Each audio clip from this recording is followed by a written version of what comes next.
Hi everyone, welcome back to the channel. Let's discuss the connection between your emotions and your skin, more specifically when you're healing eczema. A whole chapter 7 of my eczema healing online course focuses on the metaphysics of skin healing. What does this mean? It means there is a clear connection between your daily emotional health and your physical skin health. Many people who start healing their skin focus too much, sometimes too much, on the foods, which is only one chapter of the whole course. Well, gut health, nutrition and food quality is immensely important. It is the foundation of skin healing, but it's not all there is to it.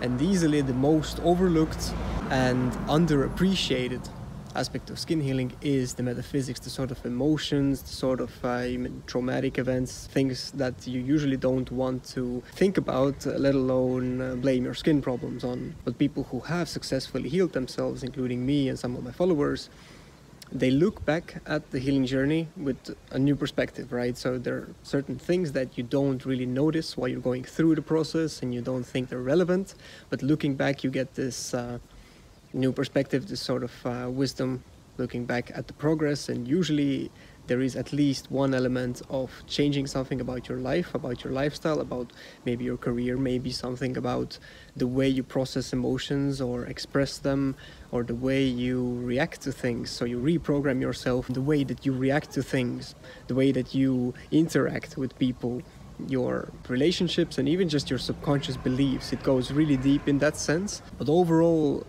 for the purpose of this video, we'll be talking mostly about the emotional shifts that you can do while you're healing your skin. Quick example, this one guy I recently helped with his skin. He's a carpenter, a woodworker, and he was struggling with his skin. But the moment that he understood that this working environment is actually really stressful and is causing him to feel a stagnated frustration, he quit. And his skin started to heal much more faster. So it wasn't really the work itself. He just had to change the social setting, basically. Sure, it can be this sort of modern, industrial, very fine wood dust that can act as an allergen, but the way he sees it, it was mostly emotional, so the social issues were a big aggravator of his skin. A story that I often also hear from people is that during the summer months their skin is fine, and then during the colder months they get some psoriasis, dermatitis, eczema on the fingers, for example. Yes, there is the lack of sunlight, dryness, cold weather can dry out the skin, or when you're driving in the car you put on the fans to heat it up. Also just central heating can be an issue, but sometimes, especially with children, however, you can see that there is the emotional component there. They go back to school and they might be more stressed. Boom, you get the sort of overboiling of emotions through the skin, causing eczema, flare-ups, dermatitis, other skin problems. So let's have a look at one of my Instagram posts at sharpmind.strongbody about this topic that we are discussing today: how stress and emotions cause skin issues and eczema. The stress-skin connection. There is an underestimated connection between our emotions and our skin. In a state of chronic stress, our bodies may start neglecting important processes such as repair and regeneration, digestion and immunity, hormonal balance, and more stuff like that. As a result, we can become more sensitive to allergens, we can get a weaker immune system, and even our gut bacteria can get altered, which all may lead to skin barrier dysfunction. Suppressed emotions. The Greek etymological meaning of the word eczema means to boil over. So the body can excrete, of course, toxins and some other things through the skin, and the inflammation can visually look like boiling. But suppressed emotions can also start coming out on the surface of the skin. This is especially the case with hot emotions like frustration, stagnated anger, and impatience. They start to boil over through the surface of the skin. Trauma. Many people with eczema started having skin issues after a traumatic experience or during an emotionally difficult time. Some of my clients have also said, okay, I'm getting these flare-ups now after this 1 year ago I got a breakup, and that's where it went, right? You need to get over those emotional issues, because otherwise subconsciously you are going to scratch those places. You are going to feel inadequate in some way, shy, and that all changes your biochemistry. It changes your physiology. So real physical healing Healing the skin, the physical skin, eczema, is therefore linked to emotional intelligence. It's wise to grow the ability to feel.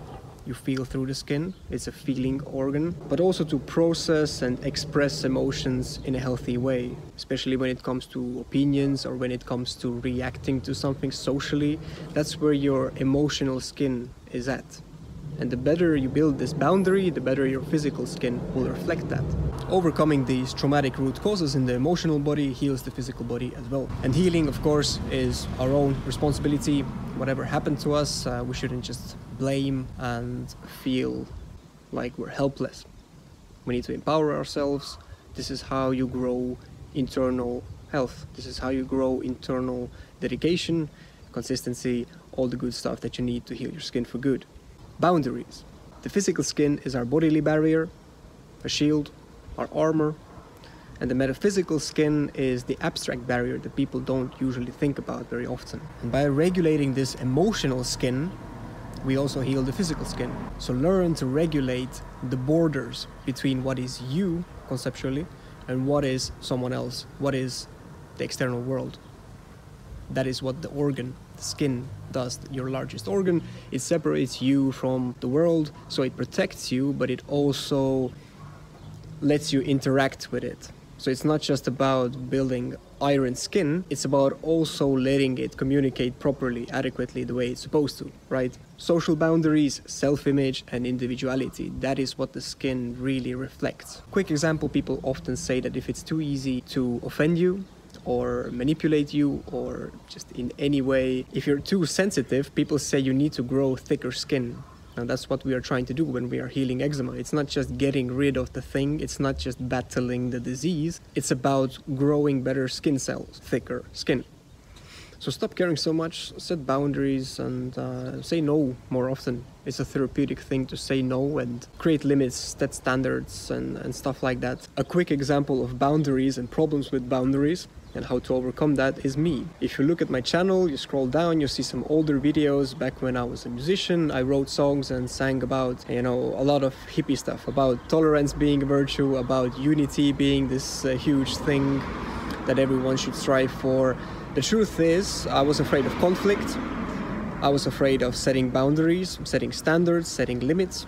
And I thought it is a good spiritual thing to just dissolve those boundaries and want and crave unity, as if there is no difference between anything. Just this homogenized, weird way of looking at things. I thought it's spiritual, I thought it's cool. It's not. It'll make you sick. Skin disease is one of the ways that your body will tell you what is truth and what is not. So yeah, just you need boundaries, you need to set standards, you need to say I am here, you are there. And to be more specific, we can look at some emotional shifts, some concrete examples, right? Number one, you can give an outlet for your emotions. So if we have this stagnated